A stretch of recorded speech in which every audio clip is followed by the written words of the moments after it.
يرتاح قلبي حين أقرأ آيه ويجول في صدري صدى القرآن. بسم الله الرحمن الرحيم. يسبح لله ما في السماوات وما في الأرض، له الملك وله الحمد وهو على كل شيء قدير. هو الذي خلقكم فمنكم كافر ومنكم مؤمن والله بما تعملون بصير. خلق السماوات والأرض بالحق وصوركم فأحسن صوركم وإليه المصير. يعلم ما في السماوات والأرض ويعلم ما تسرون وما تعلنون والله عليم بذات الصدور. ألم يأتكم نبأ الذين كفروا من قبل فذاقوا وبال أمرهم ولهم عذاب أليم.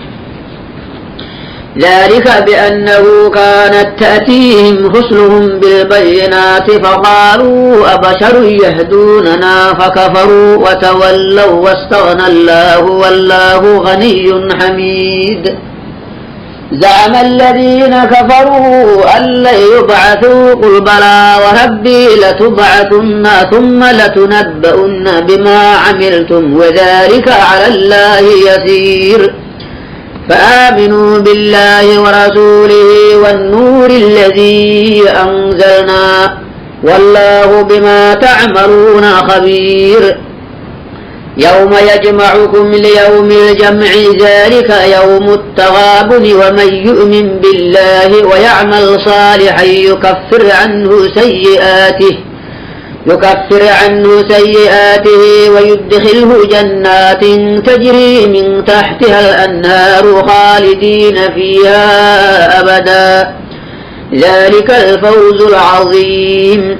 والذين كفروا وكذبوا بآياتنا أولئك أصحاب النار خالدين فيها وبئس المصير.